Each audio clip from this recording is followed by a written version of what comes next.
Here's the cover of the document, and I'll take you through a few of the pages. A few things to note here. You know, it is a far more austere document than the one we had last time around. Very few in the way of pictures. Interesting that they've called themselves the Conservatives and Unionist Party at the front. That's one of Theresa May's rebrandings. And indeed, her rebranding and her presence is there throughout this document. It's very much about Theresa May. That's the only picture in the entire manifesto, it should be said. And as you mentioned, there are these quotes at the start. The next 5 years are the most challenging that Britain has faced in my lifetime. Brexit will define us, our place in the world. Britain needs a strong and stable government. Have you ever heard that before?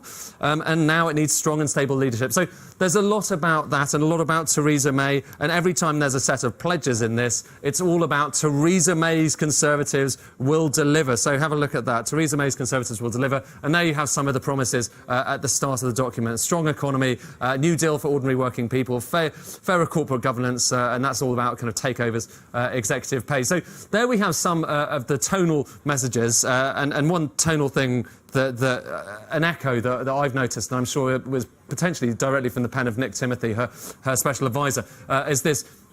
Beveridge in the 1940s, the man who created the welfare state, wrote about the five giants, the ills, the want, squalor affecting the UK economy back then. Theresa May and indeed Nick Timothy, her advisor, has written about the five giant challenges. So consciously echoing the man who created the welfare state. Some would say that's not very conservative, but he would make the point, and indeed Theresa May would make the point, that actually there is something conservative about those kind of values.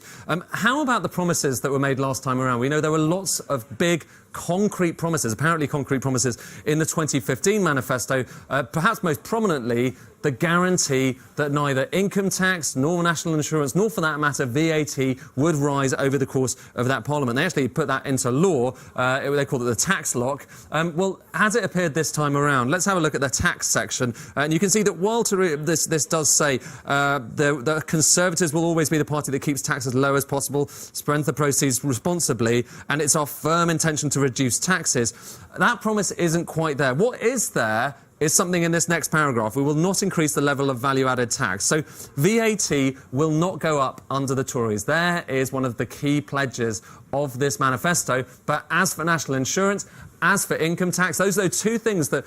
Remember, Philip Hammond tried to raise one of the rates of national insurance and had a real problem. One of the things that precipitated this election. That promise does not appear again. It's been watered down from 3 tax lock into 1. And a similar thing when it comes to pensions. So there used to be the triple lock on pensions. It basically meant that pensions were guaranteed, state pensions, guaranteed to go up by 2.5% or inflation or earnings. This time around, that triple lock has become a new double lock to be introduced in 2020. Essentially, it won't be 2.5%. It'll be either earnings or inflation. Does that make much difference? Actually, when you look off into the future, it makes a tiny bit of difference, but state pension will still be getting more expensive in the future. We've heard a little bit about the extra compact when it comes to social care, so a new kind of set of arrangements there.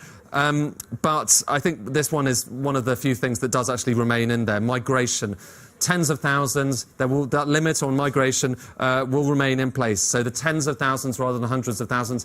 Whether Theresa May can meet that, well, that's a better question, because we know for a fact that the UK hasn't had tens of thousands of net migration since 1997, and we've had control over our non-EU migration. And one other point to make, Brexit. How could I not mention Brexit until now? There's plenty about Brexit in here. A few of these kind of phrases which you might recognise from the past. We continue to believe that no deal is better than a bad deal for the UK. And also this, we will no longer be members of the single market or customs union. So confirmation that that is indeed the position of the government. Remember, back in 2015, there was an explicit pledge to remain within the single market. That's gone. The pledge on tax has gone. The pledge on the triple lock has gone.